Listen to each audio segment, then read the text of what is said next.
Vous êtes de retour sur le plateau de l'Africa Newsroom. Nous sommes toujours en compagnie de nos invités, Valentin Djenontin Agossou, ministre béninois de la Justice, et Raphaël Loko, président du cabinet Conagri France, ainsi que notre éditorialiste Alfred Chango. Ouvrons sans plus attendre notre dossier du jour.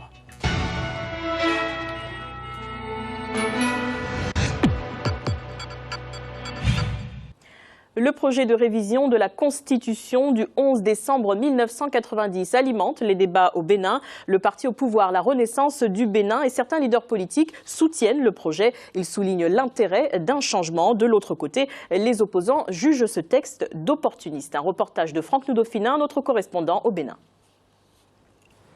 Révisera-t-on, oui ou non, la Constitution de décembre 1990 au Bénin? Cette question fait débat. De Cotonou à Parakou, en passant par Porto-Novo ou encore à Bomé, les contradictions entre mouvance présidentielle, opposition et société civile au sujet de la révision de la Constitution refont surface. Le gouvernement croit en ce projet. Et j'ai également entendu les députés dire aujourd'hui qu'ils ne sont pas contre la révision. La question de consensus, la question de consultation, c'est ça qui fait leur problème. Le projet de Yahi Boni est un projet qui doit être destiné à la poubelle. Il n'a pas une autre place que d'aller à la poubelle.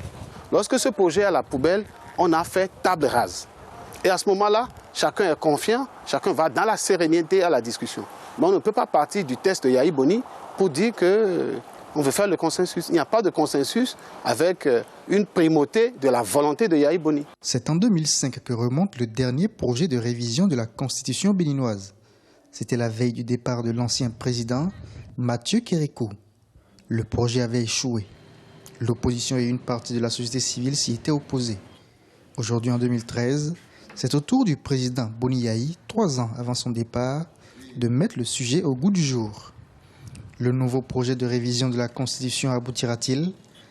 La Constitution béninoise mérite-t-elle d'être révisée? Que craint l'opposition? Qu'est-ce qui fait courir le parti au pouvoir? Les interrogations sont nombreuses, tant les réactions de part et d'autre de la classe politique béninoise laissent croire que l'enjeu est de taille. Pourquoi aujourd'hui et pourquoi maintenant et pourquoi cette instance-ci? La Constitution elle-même n'a pas précisé une période.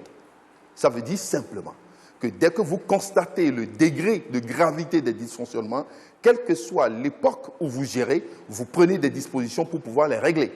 Le chef de l'État actuel prend des dispositions pour régler alors les problèmes qui se posent aujourd'hui. Pendant longtemps, en tout cas, les Béninois ont douté de sa volonté de quitter le pouvoir. Ces éléments-là font qu'il aurait été plus utile de régler des questions plus pratiques. Par exemple, simplement de corriger la lépie et d'assurer les Béninois que les élections locales qui ont été déjà reportées seront organisées. Si tout ça a été fait, les Béninois seraient peut-être encore plus en confiance. Mais des choses pour lesquelles on est en retard, on ne les fait pas et on s'attelle aux choses pour lesquelles on n'est pas vraiment en retard. C'est au début de l'année 2012, quelques mois après la réélection du président Boni Yahi, que le débat sur la révision de la Constitution a officiellement débuté au Bénin. Très tôt, des camps se sont formés pour ou contre le projet. À travers le nouveau projet, le gouvernement fait plusieurs propositions de réforme. On a vu que peut-être l'instrument capital qui gère les élections, n'est-ce pas, c'est en fait la Sénat. Et la Sénat au Bénin a eu des retards de mise en place et beaucoup de choses se sont placées dans la précipitation. Donc la Sénat est un instrument qu'il faut constitutionnaliser pour que ça soit une institution pérenne qui prenne en compte les acquis du passé, améliore et prépare correctement les élections, pas dans la précipitation. Vous voyez, on a parlé de la Cour des comptes. L'institutionnalisation de la Commission électorale nationale autonome Sénat, la mise en place d'une Cour des comptes, l'imprescriptibilité des crimes économiques, etc. Nombreuses sont les réformes proposées à travers le nouveau projet de révision de la Constitution au Bénin. L'opposition prend acte de toutes ces propositions, mais demande d'abord un consensus autour du projet. L'esprit du consensus, comme le disait une décision de la Cour constitutionnelle, c'est l'esprit de la conférence nationale. Cela signifie quoi? Cela signifie que les Béninois se rassemblent, s'interrogent sur comment leur pays a fonctionné, sur comment leur démocratie a fonctionné. Quelles sont les faiblesses? Ils font le diagnostic. Et à partir de ce diagnostic, ils tirent les enseignements, les solutions, les approches de solutions qu'il faut. Voici bientôt 2 ans que le débat sur la révision de la Constitution est entamé au Bénin. mais aucune issue n'a été trouvée pour l'instant. La constitution béninoise peut-elle être révisée? La réponse est oui, car la loi fondamentale a prévu les conditions de sa propre révision. Mais beaucoup d'analystes de la vie politique béninoise estiment que la question ne se pose pas en ces termes. Il est important de trouver un consensus. S'il y a toutes ces querelles aujourd'hui, c'est forcément parce que les acteurs n'ont pas pu s'asseoir pour discuter du projet avant sa transmission à l'Assemblée. Le débat est mené, comme pour beaucoup d'autres sujets, de façon parallèle. Les uns saisissent tel média, les autres saisissent tel autre média, et l'équipe gouvernementale ayant plus de moyens, utilisant les moyens de l'État, et ayant plus la capacité de mobiliser les foules, et a une approche plutôt démagogique. Le mardi 24 septembre 2013 à l'Assemblée nationale béninoise, le projet de révision de la Constitution a échoué à son premier test. Il a été déclaré irrecevable par la Commission des lois, organe technique chargé de soumettre le projet à la plénière. Un échec qui pourrait bien résumer la divergence des positions au sein de la classe politique. La révision de la Constitution au Bénin est-elle nécessaire aujourd'hui? En réponse à cette question, les avis divergent. Dès qu'on est en situation de gravité de dysfonctionnement, lié bien sûr à ce que nous appelons les faiblesses institutionnelles, vous prenez les dispositions pour que cela soit réglé. Et ça, c'est le comportement qu'a le chef de l'État aujourd'hui, ce qui permettra à ceux qui viendront prendre la relève demain de ne plus connaître les mêmes problèmes. Sur d'autres initiatives majeures de réforme, on a vu ce même gouvernement avancer et reculer pour finalement abandonner le projet quand ce n'est que ces projets sont morts de leur propre mort. Et donc, pour un projet comme celui-là, le gouvernement aurait dû justement tirer leçon des expériences passées pour s'asseoir, faire asseoir les autres et discuter plutôt que d'y aller solo et de devoir après porter toute la responsabilité de l'échec de ce projet-là. En avril 2016, le président Boni Yayi devra officiellement passer le témoin à son successeur. Le débat sur la révision de la Constitution sera-t-il clos avant cette échéance? Rien n'est moins sûr. Seule certitude, les chantiers politiques sur lesquels l'actuel président doit encore s'investir restent nombreux. L'organisation des élections locales qui devraient avoir lieu en 2013, la correction des listes électorales, l'organisation des législatives et de la présidentielle, et à travers tout ceci, la sauvegarde de la démocratie béninoise. Alors on a entendu l'un des intervenants dans ce reportage demander pourquoi ce projet arrive-t-il maintenant. Monsieur le ministre, que pouvez-vous répondre aux Béninois qui pensent que le président Boni Yayi prépare secrètement 2016? Merci Madame Sandra. Je suis très heureux d'entendre tous les commentaires qui viennent de passer. C'est une fois encore la preuve que la plupart des cadres africains, et en l'occurrence béninois, n'arrivent pas à assumer leurs responsabilités. Et l'intoxication est très facile. J'ai entendu une date. Beaucoup de gens sont venus sur le délai de 2012 pour dire que le gouvernement a attendu 2012 pour commencer par parler de la révision de la Constitution. Vous voyez, dire même que c'est une contre-vérité, c'est peu dire. Le président Yayi Boni est venu au pouvoir en 2006. Déjà en 2007, il a déjà regroupé un collège d'intellectuels pour commencer par réfléchir sur la révision de la Constitution. En 2009, le premier décret a transmis le projet de Constitution à l'Assemblée nationale. En 2007, ça veut dire juste un an après son arrivée. En 2009, il est encore dans son mandat dans son premier mandat que ça a été envoyé. Et ce qui me paraît même curieux parfois, vous savez, il y a parfois des questions d'intérêt qui font que les gens changent rapidement de position. En 2009, même le ministre qui a élaboré le projet de transmission à l'Assemblée nationale, je l'entends même aujourd'hui dire non, ce n'est pas bien. Alors, en 2012, nous avons envoyé une seconde fois donc, ce projet de constitution, mais je vous rappelle que c'est depuis 2007, après 2009 et 2012. Mais ça ne m'étonne pas lorsque les gens cristallisent le débat sur 2012. 2012, simplement parce qu'il y a eu des mutations profondes au Bénin. Et c'est ce que les gens n'aiment pas dire. Et il faudrait quand même que nous puissions dire la vérité au peuple qui nous a délégué son pouvoir. Alors poursuivons le tour de table sur ce point-là. Raphaël Loko, que pouvez-vous répondre au ministre? N'est-ce pas finalement un faux débat? Comme l'a souligné le ministre, ce n'est pas un projet qui date d'aujourd'hui. Vous avez raison, vous avez raison. En fait, les polémiques émanent de quoi? émane du fait tout simplement qu'on a regardé ce projet de modification de notre Constitution sur deux aspects, l'aspect politique et l'aspect juridique. Moi, je mettrais un troisième aspect qui est l'aspect symbolique. Une Constitution n'est pas n'importe quelle loi. Il est évident qu'une Constitution est un peu le symbole d'une liberté gagnée. Et en particulier au Bénin, ça a été le cas. Nous avons obtenu cette Constitution dans des conditions bien définies, dans des conditions qui ont permis au peuple de s'en approprier. Il est important, quand on a une virgule à modifier dans cette Constitution, d'avoir recours au propriétaire de la chose, qui est le peuple. Et c'est ça qui fait défaut. Et c'est pour ça que celui qui va chercher à modifier la Constitution sans avoir recours au peuple sera suspecté forcément de n'importe quoi, même si, dans son fond, dans son propre fond, la modification est justifiée. Donc il sera suspecté tout simplement parce qu'il n'y a pas recours au peuple. C'est ce qu'on appelle le consensus. Ce consensus, nous l'avions eu quand nous avons fait la conférence nationale. Nous avons fait ce qu'on appelle la vulgarisation des textes qui ont été proposés dans la Constitution. Et les Béninois se sont effectivement appropriés. Mais Raphaël Loko, quelles sont concrètement les demandes de l'opposition? Un consensus pour dire quoi? Mais le consensus, c'est quoi? C'est de dire, parce que vous prenez les tests du gouvernement, tout au moins les tests de modification. Pour ma part, je n'ai rien contre. Je n'ai absolument rien contre. Mettre la Sénat dans la Constitution, ça ne pose aucun problème. Tout simplement, je dirais, est-ce qu'il n'y a pas mieux à faire pour l'instant? C'est-à-dire corriger la LEPI.